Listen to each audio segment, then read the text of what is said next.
আসসালামু আলাইকুম। জান কই ছিলা তুমি এতদিন? জান ওনার কাছে গিয়ে বসেন। আসসালামু আলাইকুম। সুমন, কেমন আছেন আপনি? ভালো ভালো আছেন স্যার? ভালো আছি। আপনার চেহারা দেখে মনে পড়েছে আপনার ভিডিওর মধ্যে আপনার অনেক আকুতি ছিল, যেখানে আপনি বিভিন্নভাবে কথা বলেছিলেন আপনার এই ফ্যামিলিটাকে নিয়ে আপনার হারিয়ে যাওয়ার পরে। আচ্ছা, আপনার কাছে আসলে ওনার সাথে একটু পরিচিত। আপনার নাম? আমার নাম মাহমুদা। মাহমুদা কি হন আপনি সুমনের? ওয়াইফ। আপনি নাকি বলছিলেন ফার্স্ট ভিডিওতে বিয়ে শাদী করতে পারতেছেন, এরকম কোনো কিছু ছিল নাকি ফার্স্ট ভিডিওতে? নাকি? হ্যাঁ, এটা আমার মনের মানুষ। ও পরের ভিডিওতে আপনি মানে কি ভিডিও করার পরে আপনি বিয়ে শাদী করছেন নাকি বিয়ে করার পরে? হ্যাঁ, বিয়ে করার পরে আসছিল। বিয়ে করার পরে আসছিলেন। কি জটিলতা ছিল বলেন তো মাহমুদাকে নিয়ে? এই মেনে নিতে যাচ্ছি না যে ওর ফ্যামিলি নাই, কই দিমু। পরে আমার শাশুড়ি বলছে যে লাগলে আমি নদীতে ভাসাই দিমু, ওর কাছে দিমু। মাশাআল্লাহ, আপনার শাশুড়ি তো তাহলে মাশাআল্লাহ খুবই ভালো। তারপর মাহমুদা বিয়ে কত, মাহমুদা না কতদিন হলো বিয়ে হয়েছে? আমাদের বিয়ে হয়েছে 3 মাস। 3 মাস। কেমন হাজবেন্ড হিসেবে? ভালো। ভালো। এই যে আপনি তো জানেন যে ওর আত্মীয় স্বজন বা ছোটবেলা এক জায়গা থেকে হারায় গেছে, এটা জেনে শুনে আপনি ওকে বিয়ে করছিলেন? জি। এর কোনো সমস্যা হয় নাই? মাছটা খুব হ্যাঁ, না মাস্ক যদি ও না খুলতে চান আমার কোনো আপত্তি নেই। আপনি কি মাস্ক খুলতে চান না? চেহারা দেখাতে চান না? ঠিক আছে, থাক, সমস্যা নেই।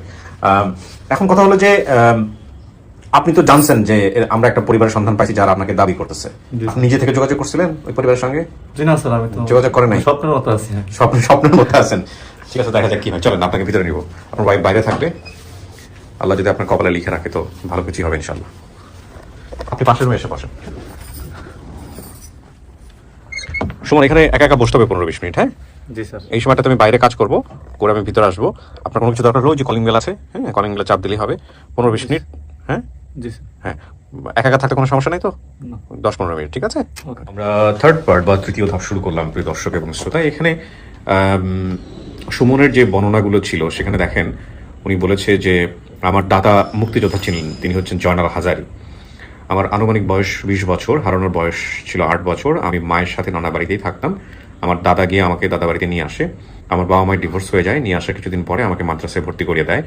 একবার কোরবানির ঈদের ছুটিতে বাড়িতে আসি। আসার কিছুদিন পর দাদি একদিন আমাকে সিগারেট এবং চা আনার জন্য 20 টাকা দিয়ে দোকানে পাঠায়। আমি সে 20 টাকা হারিয়ে ফেলার কারণে আমার দাদি আমাকে মারধর করেছেন।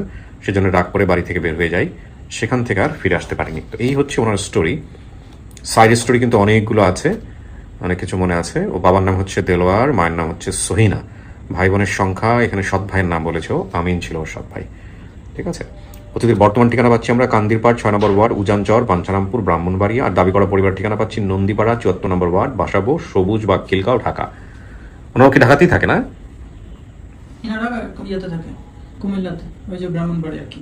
আর এনারা ঢাকা, দাবিকৃত পরিবার ঢাকা। মানে ওনার দাদারা ঢাকাতে থাকে। জি। আর ব্রাহ্মণবাড়িয়া কুমিল্লা বলতে তো এটা হচ্ছে এরা থাকে। আসছে, হ্যাঁ হ্যাঁ, ফার্স্ট পার্টি। আমরা অপেক্ষা করছি।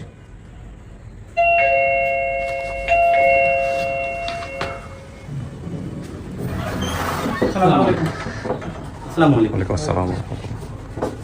জি, এখানে বসো। আসসালামু আলাইকুম। বসেন। ভালো আছেন? আলহামদুলিল্লাহ। আলহামদুলিল্লাহ। আপনি কেমন আছেন? জি আলহামদুলিল্লাহ। আপনার নাম?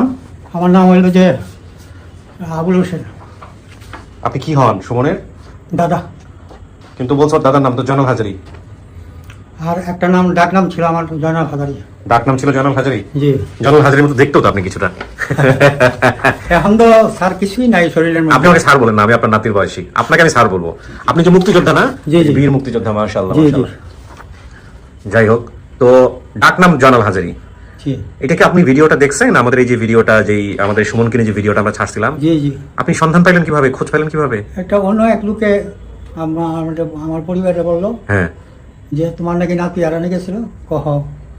কয় এই ব্যাপারে মুখের ইয়ার মধ্যে মোবাইলের মধ্যে হ্যাঁ। এটা দেখাইতেছে। আচ্ছা। তখন আমার পরিবার দেখে আমার বললো, হ্যাঁ, বলার পরে তখন আমি দেখলেন দেখলাম। সব তথ্য মিলছে? জি সব তথ্য মিলছে? সুমন যেগুলো বলছে ভিডিওতে সব তথ্য মিলছে আপনার পরিবারের সঙ্গে? হ্যাঁ। হুবহু মিলছে? জি। তো আপনার ছেলে কই? আমার ছেলে তো ছেলের জায়গায় আছে নারায়ণগঞ্জ। ছেলে খবর পায় নাই যে এরকম তার সন্তান? না না, হ্যাঁ ছেলের খবর দেয় নাই, কারণ তারে যখন তার নানার বাড়ি থেকে নিয়ে আসি আমি, হ্যাঁ। তখন তো 6 বছরের 5 বছরের মতো ছিল, আচ্ছা 6 বছরের পর ছিল। তখন ওই ও কোনো রকম পাত্তা দেয় নাই, ছেলেই পাত্তা দেয় নাই? ছেলে পাত্তা দেয় নাই। মানে আপনার- তারা স্বামী স্ত্রীর মধ্যে গরমিল ছিল। আচ্ছা, তো ঠিক আছে, নিজের সন্তানকে পাত্তা দিবে না? নিজের সন্তান তো নিজের পরিবারই আছে। মানে এটা আমি বেশি কিছু বলতে পারবো না।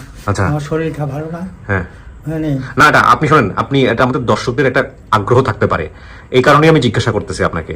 তো বাবা কি পরবর্তীতে সংসার করছে না? হ্যাঁ, সংসার করছে ওইখানে নারায়ণগঞ্জে আছে, তো ওনাকে জানানোর দরকার ছিল না এতদিন পরে তোমার ছেলে বের হয়েছে? ওনার মা কি বেঁচে আছে? ছেলের মা বেঁচে আছে? মানে আমাদের সুমনের মা বেঁচে আছে কিনা আপনি জানেন? বলতে পারি না। খোঁজ খবর রাখেন নাই? না। আচ্ছা। তারপরে আমি যে নিয়ে আসলাম ওরে, নিয়ে এসে মাদ্রাসায় ভর্তি করে দিলাম, হুম আমার প্রায় 60,000 টাকার মতো খরচ হয়েছে হুম এই মাদ্রাসায়। তারপরে আপনার এখন তো আল্লাহর হুকুম, হুম হারানি গেল, হুম পাই না যখন তো হারানি গেল। কিন্তু ওর নানিটা বিশেষ করে নানিটা তো আমার সম্বন্ধে তো জানে না, এই জন্য বলতে যে ও নিয়ে বিক্রি করে দিয়েছে, ও আপনার ওর নানি অভিযোগ তুলছে আপনার বিরুদ্ধে? অভিযোগ তো বিক্রি করে দিয়েছে। তখন আমি কি করলাম, আমি সে শুনতো বেশি কিছু করতে গেলে মাইছে আরো বেশি করে শুনবো। হুম হ্যাঁ, এটা তো আমার জন্য একটা কলঙ্ক জি। এই কথাটা। তখন আমি বলছি ঠিক আছে আমি বিক্রি করে দিলাম, আমার নাতি আমি বিক্রি করছি। মানে কথা শেষ করার জন্য? আমার নাতি দিলে হয়তো তুমি আমার সঙ্গে দিয়ে দিছিল, তোমার এখানে ছিল তো, তোমার এখান থেকে আমার এনে দিয়ে দিলা কেন? আমার নাতি বিল্লা, আমার নাতির অধিকারে, এখন আমার নাতির অধিকারে আমি বিক্রি করে দিচ্ছি।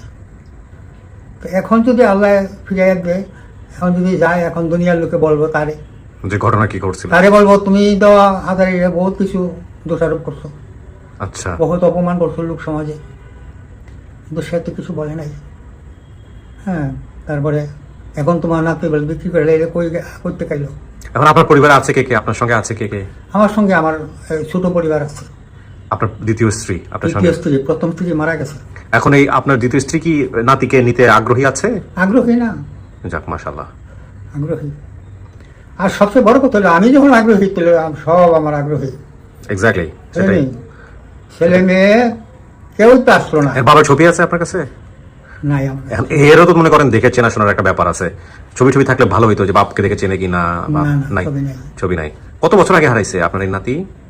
নাতি হারাইছে যে অন্তত 15 বছর। 15 বছর।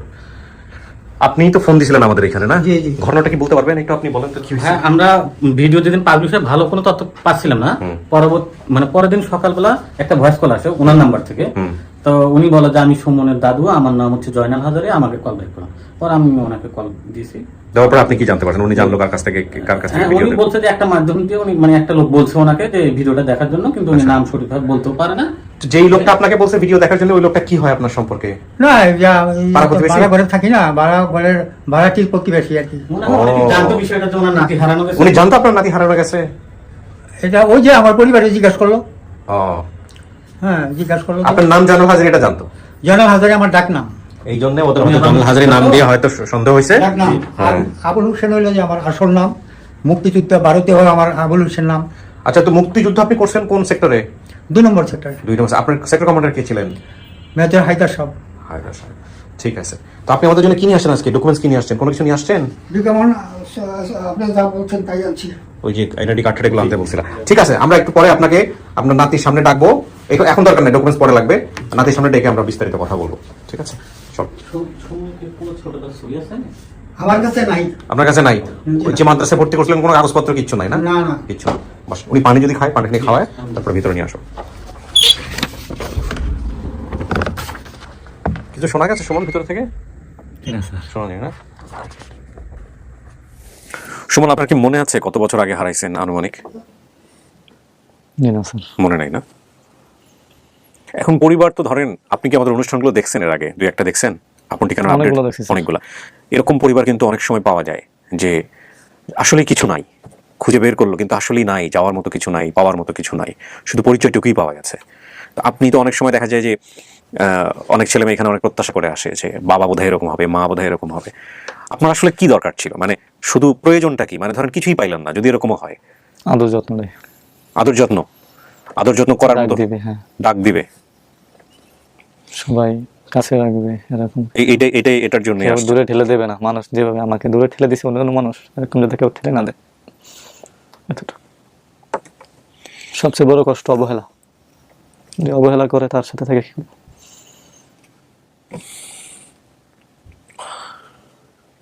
দেখেন, আপনি একটা নিয়ত করে আসছেন, আমাদের হাতে যদি সুযোগ থাকতো জি স্যার। যে ছেলেমেয়েরা এখানে আসে, যেরকম মনের মধ্যে প্রত্যাশা করে আসে এবং সেখানে সেরকম একটা পরিবার তাদের কাছে নিয়ে এসে দেওয়ার, আমরা সেটা করতে পিছপা হতাম না, কিন্তু সেখানে আমাদের কোনো হাত নাই, তাই না? আল্লাহ যেভাবে আপনার কপালে রেখেছেন, যেভাবে আপনার পরিবার গঠন হয়ে আছে, যে অবস্থাতে আছে, আমাদের কাজ শুধু ওই পরিবারের ঠিকানাটুকু আপনার সামনে উপস্থাপন করা, আপনাদের সামনে উপস্থাপন করা। প্রিয় দর্শক এবং শ্রোতা, আমরা ওনার জন্য যিনি এসছেন তাকে নিয়ে আসবো। হ্যাঁ, পাঠিয়ে দাও, পাঠিয়ে দাও। হ্যাঁ, একটু সোজা হয়ে বসেন। হ্যাঁ, সোজা। হ্যাঁ, পারফেক্ট।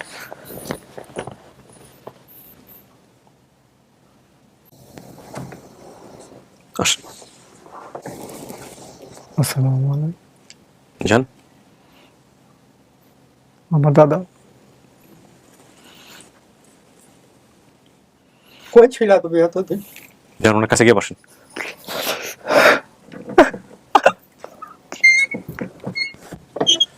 গার্জিয়ান থাকলে গার্জিয়ান শাসন করবে, উপদেশ দিবে, অনেক কিছু করবে। সেই জন্য আমি পলে জঙ্গল গার্জিয়ান ছিলাম।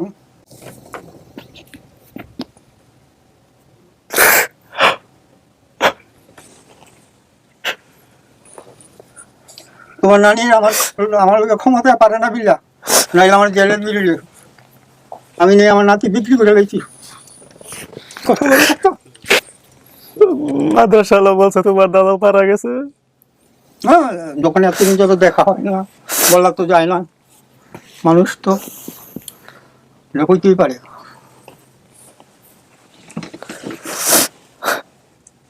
তো মানুষও কইছে মারা গেছে, আল্লাহ বাঁচায় রাখছে।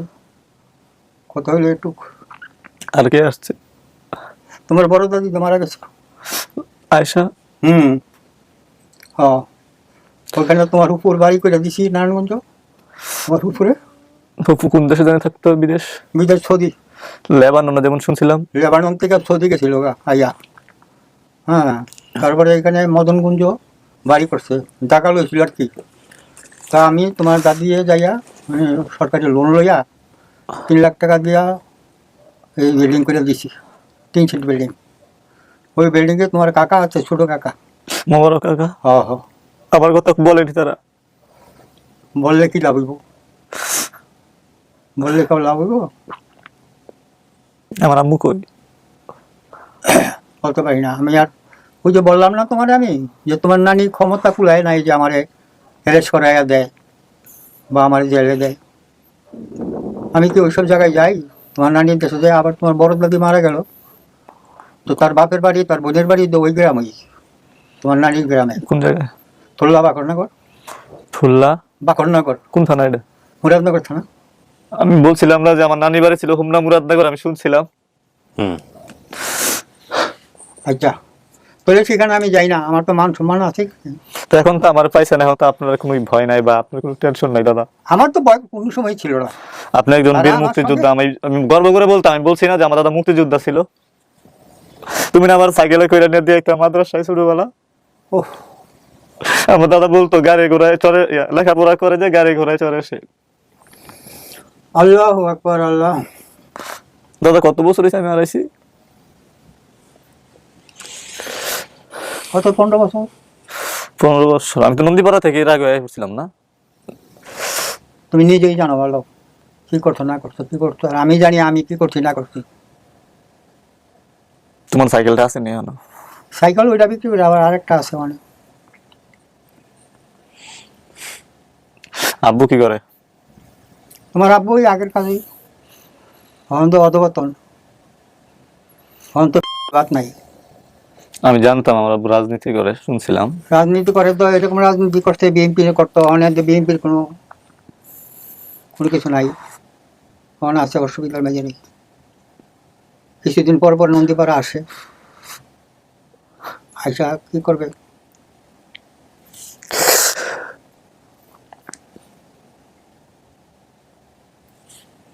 এখনো মানুষের মতো মানুষই আছে। বংশের বাতি জ্বালাবার জন্য চেষ্টা করবো। আমার তো শেষ, আমার তো বয়স শেষ, কোন সময় জায়গা বলা যায় না। তো তুমি কেন আমার দাদির কাছে রেখে দিতা? আমার মারতো, আমার কারেন্টের তারটা মারছে তো। আরে তুমি এটা আমার নিয়ে নিয়ে মাদ্রাসায় দিছো, আদর করছো, গোসল করাইছো। আমার দাদি এইসব কিছু করে না, আরো মারছে আমারে। 20 টাকার জন্য মারে। 20 টাকা লাগে আজকে আমার জীবনে এমন 20 টাকা। তো এটা আমি বলবো আমার আপন জনের কাছে, এলাকায় বলে যাবো না। 20 টাকার জন্য এরকম মার দেবে সে। আমার কথা এমন মার দিছে যে রাত্রে আমার ছাদের থেকে নেমে আসা লাগছে। আমার কথা হইলো কি, আমার একজনে মারে, একজনে খারাপ কয়, এটা এর মধ্যে আর গার্জিয়ান নাই আমার এদের কাছে। তোমরা ছিলা কাছে, তোমরা যে কই কই যাইতা আমার কই যাইতা। আব্বু নাই, আব্বু আরেক জায়গায় বিয়ে করছে, ওই জায়গায় থাকতো, আমার আব্বুর কাছে নিয়ে গেছো। তোমার লোক তুমি আমার আদর করে তোমার কাছে গেলে আমি সব কষ্ট ভুলে যেতাম। না না, তোমার যখন দাদি যখন মারছে তুমি ছিলা না বাসায়, এই কারণে আমি রাগ হয়ে চলে আইছি। এইরকম করতে নাই কোনো সময়। আমার দাদা নাই, আমার দাদি মারছে নাকি আমার চোদ্দ গোষ্ঠী মারছে, মারলে মারছে। আমার দাদা আইলে বিচার করে কিনা, দাদারে কয়াম দাদা এই সব কিছু করবো। স্যার যে বলছিলেন যে আরেকজন জয়নাল হাজারে আছে, আমি বলছিলাম যে উনার চেহারা দাদার চেহারা সেম টু সেম, আপনি দেখেন। মিল আছে, মিল আছে। তাই না স্যার? আমি যখন ইউটিউবে বা ফেসবুকে জয়নাল হাজারি দিয়ে সার্চ করতাম, তো ওই লোকটাই তো আমি আমার মনে মনে বলছি যে ওই লোকটাই হবে। ইয়া রাসূলুল্লাহ।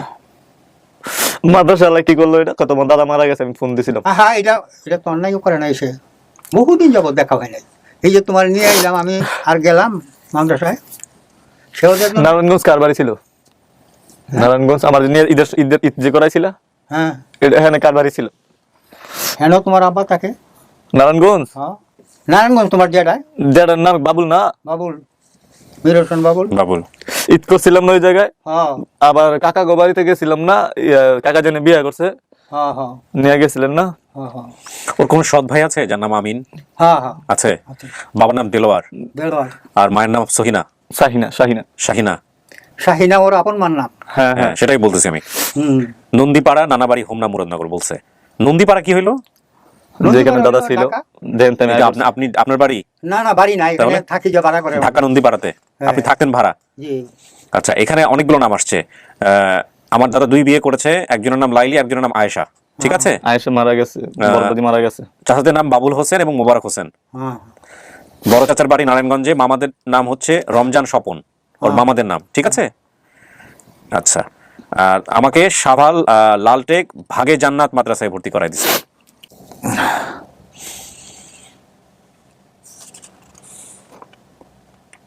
নানির বাড়ির সাথে তুমি যে আমার আনতে গেছিলে ছোটবেলা, বলছিলে না টিভি আছে আমাকে বাড়িতে?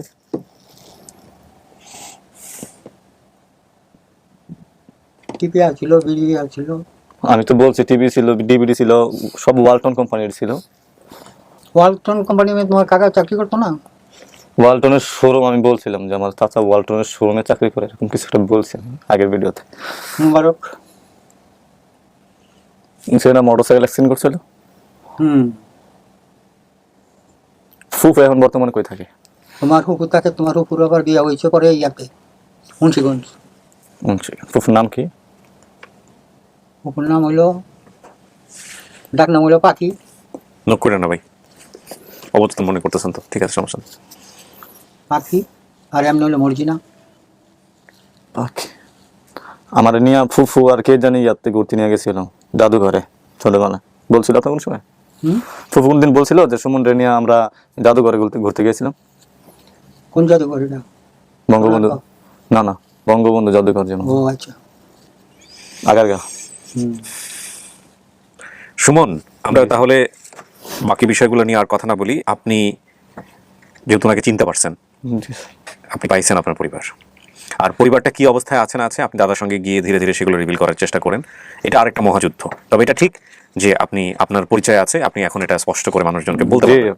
হ্যাঁ, আমি তো বলছি আমি রোহিঙ্গা না, আমি রোহিঙ্গা না তো স্যার, আমারও তো পিতৃ পরিচয় আছে, তাই না? না, বাই দ্য ওয়ে, আমাদের অনুষ্ঠানের মধ্য দিয়ে আমরা রোহিঙ্গা শ্রেণী যারা আছেন তাদেরকেও রেসপেক্ট জানাচ্ছি, যদিও ও একটা খুব মানে মুখ ফসকে বলে ফেলেছে। এখন আমাদের কালচারের মধ্যে অনেকেই এই এই এই ওয়ার্ডটাকে অনেক সময় নেগেটিভভাবে ব্যবহার করেন, কিন্তু পুরো একটা নেশন, পুরো একটা জাতিকে, নেশন তো বলবো কিনা, যারা পুরো একটা কমিউনিটিকে আমরা এই রোহিঙ্গা শব্দ দিয়ে চিনি, যারা দীর্ঘদিন যাবৎ বাংলাদেশে আশ্রয়ে আছেন। তো যাই হোক, তাদেরকে আমি রেসপেক্ট করতে চাই না, যেহেতু এটা একটা দেশের সিদ্ধান্ত, সরকারের সিদ্ধান্ত, সেই জায়গা থেকে অনেকেই শব্দগুলো ব্যবহার করেন, বাট আমার মনে হয় যে না করাটাই উচিত। কারণ উদ্বাস্তু জীবন কে চায় বলেন? উদ্বাস্তু জীবন তো কেউ চায় না, তারা পরিস্থিতির শিকার, এই হচ্ছে বিষয়। তো নাতিরে নিয়ে এখন কি করবেন? আপনি যেভাবে বলেন এইভাবেই করবো। পরিচয়টাই রাখতে হবে, এটাই হচ্ছে সবচেয়ে বড় কথা। হ্যাঁ, কেউ কিন্তু আসে নাই আপনার জন্য। উনি আমাদেরকে ফোন দিয়েছে অফিসে, আমরা খুঁজেও বের করতে পারি নাই। উনি কাকে জানে ওনাকে ভিডিও দেখাইছে, দেখার পর সবকিছু মিলার পরে উনি নিজে আমাদের অফিসে ফোন দিয়েছে, তারপরে আমরা যোগাযোগ করছি। আর কেউ আসে নাই? না, ওনার সঙ্গে আর কেউ আসে নাই। এখন বাকি বিষয়গুলো আপনারা নিজেরা পরিবারে গিয়ে আস্তে ধীরে কথাবার্তা বলে তারপরে মিলাই নিয়েন, ঠিক আছে? ওনাকে পরিবারে নিলে কোনো সমস্যা নেই? মার কাছে যাবো। জি, ওনাকে পরিবারে নিলে কোনো সমস্যা নাই তো? না না না, সমস্যা নাই, আমি আমার মার কাছে যাবো দাদা। যাইবা। ছোটবেলা তো কইছি, কিন্তু তোমরা জানি না। তোমার কাছে কই না, হয়তো দাদির কাছে কইছি। দাদি মারছে, যদি আমি বলছি আমি আমার মার কাছে যাবো। তোমার কাছে তো বলিনি। এখন কথা হইলো, যদি তোমার মার কাছে তুমি থাকতে যাও, না থাকতে যাবো কেন? হ্যাঁ, যেহেতু- কারণ অন্য জায়গায় বিয়ে হয়ে গেছে, তার ছেলে মেয়ে হয়ে গেছে সংসারে। হ্যাঁ, না, কিন্তু দেখা করুক, দেখা করার দেখা করা- মানে আপনার জায়গা থেকে সমস্ত সুযোগ সুবিধাই আপনি দিবেন, এই হচ্ছে না, বিষয়। দেখা করার জন্য আমার কোনো আপত্তি আপত্তি নাই। নাই, রাইট। হ্যাঁ, কোনো বাক স্বাধীনতার মধ্যে আমি হাত দিতে কারো রাজি না। হ্যাঁ, আমি তোমার ফোর্স করব না, তুমি আমার নাতি, আমি তোমার ছোটবেলায় নিয়ে আসছি, আজকে যদি থাকতা তুমি আমার মাধ্যমে থাকতা, আপনার পরিচয় বড় হইতো। হ্যাঁ, অনেক কিছু সব কিছু করতাম। হ্যাঁ, আজকে বিয়ে টিয়া করাইতাম, সব কিছু করতাম। না, বিয়ের সাথে ভালোই করছে, ভালো একটা জায়গাতে বিয়ে করছে। বিয়ে আপনার তো নাতবউ আসছে, দেখা করাই দিব এখন। আচ্ছা, 3 মাস হলো বিয়ে হয়েছে, তারা আবার এত পরিচয় নাই, কোনো কিছু নাই, যাই নাই বিয়ে দিছে। না, কয়জনে করে? হ্যাঁ, এর শাশুড়ি তো খুব ভালো, শাশুড়ি বলছে যে আমার মাইয়ারে নাকি আমি বানে ভাসাই দিলাম, তারপর আমি আর লগিয়ে দিব। তো বুঝেন, আমার শ্বশুর অনেক মারছে, না আমার শাশুড়ি। এটা বলার জন্য চিন্তা করার অবস্থা না। শ্বশুর আবার চিন্তা করছে তার মেয়ের কথা। যাই হোক, এগুলো আপনি আবার ইতে ধরেন না। হ্যাঁ, না স্যার, এরকম কথা বলে না। আমার শ্বশুরে আমার লাগে জান জীবনে। এরা এখন বাড়ি করবো কার? তোমার শ্বশুর? শ্বশুর বাড়ি যে বিষ্ণুন্দি ফেরিঘাটের ওই পারে। বিষ্ণন্দী। আচ্ছা, আমার কথা হলো যেখানেই হোক না কেন, মিলে থাকুক, মিলে ঝিলে থাকুক, হ্যাঁ, সংসার করুক সুন্দর করে। হুম। হ্যাঁ, তবে চিন্তা করো, তোমার বংশ পরিচয় ছিল না, তারা যে তোমার কাছে বিয়া দিচ্ছে, এটাই তো বড় কথা, এটাই তো বড় কথা। বিশাল কথা। এই জিনিসটা মনে করে সবসময় তাদের সঙ্গে ব্যবহার করতে হ্যাঁ, এটাই। ব্যবহার করতে তো চলেন দেখা করাই দিই আপনার নাত বউর লাগে। আপনি মানতেছেন, বাই দ্য ওয়ে, আপনি মানতেছেন এটা আপনার পরিবার স্টেটমেন্ট? হ্যাঁ, আমার দাদা আমার দাদা আমার গোসল করাইছে না সাইকেল দিয়ে করে। আমার দাদার ছিল না। মুসলমান আমার দাদা ছোটবেলা থেকে লাগাইতো। ছোটবেলা থেকে আমি করলে ওইটা এটা ধরতাম। দাদা এটা কি, এটা কি? মুসলমানি করাইছে কেটায়? তুমি? আমি করাইছি না, আজ আমি করাইছি। ও, তুমি তো তাল গাছের থেকে নাম্বার নিয়েছিলা না ডাব গাছের থেকে? ও আল্লাহ। প্রিয় দর্শক এবং শ্রোতা, দাদা নাতির অপূর্ব সুন্দর একটা এপিসোড আজকের এই 498তম পর্ব। আলহামদুলিল্লাহ, আমরা সুমনকেও তার পরিবারের ঠিকানায় ফেরাতে পেরেছি। এর মধ্য দিয়ে আমাদের সফলতার সংখ্যা দাঁড়ালো আপন ঠিকানায়, specially 309। Thank you so much যারা আমাদের এই ভিডিওগুলোর ব্যাপারে সহযোগিতা করেছেন, এবং যেই লোকটি এই ভিডিও দেখে আমাদের জয়নাল হাজারী সাহেবকে গিয়ে খবর দিয়েছিলেন যে দেখো তোমার নাতিকে পাওয়া গেছে বা কিছু একটা, তাকেও বিশেষভাবে ধন্যবাদ জানাই। আল্লাহ অন্তত তার কাছে এই ভিডিওটা পৌঁছে দিয়েছে, সেজন্য আল্লাহ তার হাজার শুকর। ওকে,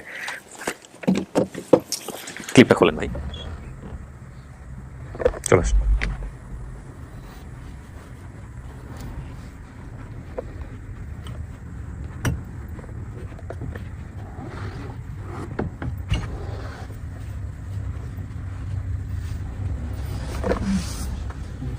আসেন,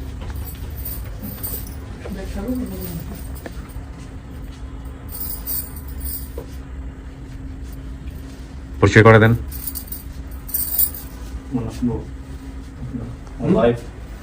আমার ওয়াইফ। তোমার ওয়াইফ তুমি ভালো করে, আমার তোর ওয়াইফ না।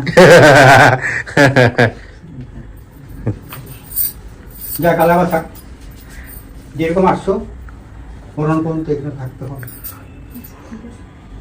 কতটুকু কত কথা কইব, কারো কথা আমাকে কাম ছিল না।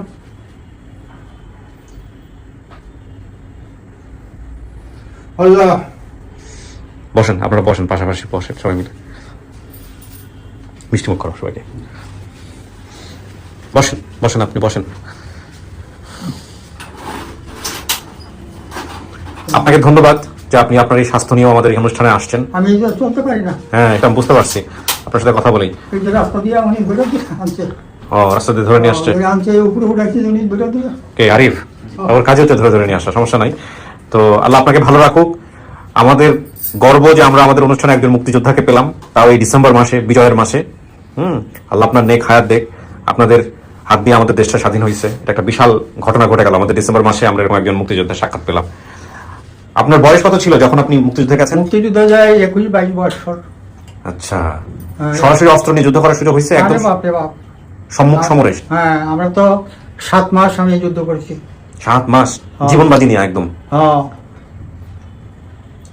গল্পগুলো করেন না নাতিদের কাছে? এই যুদ্ধের গল্পগুলো করেন না? লোকজনে শোনান না? না, না। শুনতে চায় না কেউ? না, শুনতে চায় না। তারা শুনবো কি, বুঝবো তারা? বুঝি না, না? তারা বুঝে না তো।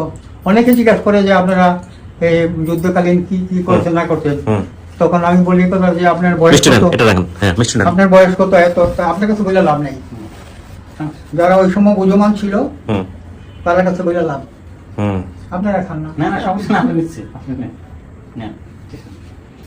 তো ঠিক আছে, ভালো থাকেন। খুশি হয়েছেন আপনি? ইনশাআল্লাহ। ওর কিন্তু পরিচয় পাওয়া গেছে, সবকিছু পাওয়া গেছে। হ্যাঁ, আপনার মাকে দরকার ছিল আজকের এই ভিডিওতে। আপনার মাকে আমরা দেখাতে পারলে ভালো হইতো। আম্মু আসে না, আম্মু খাবে। ঠিক আছে, ভালো থাকেন, দেখে শুনে থাকেন। আর দাদা যে কথাটা বলছে খুব গুরুত্বপূর্ণ কথা। হ্যাঁ, জীবন মরণ একসাথে। ভালো থাকেন, শেষ করি। আসসালামু আলাইকুম। তোমরাও খাও মিষ্টি। না, না।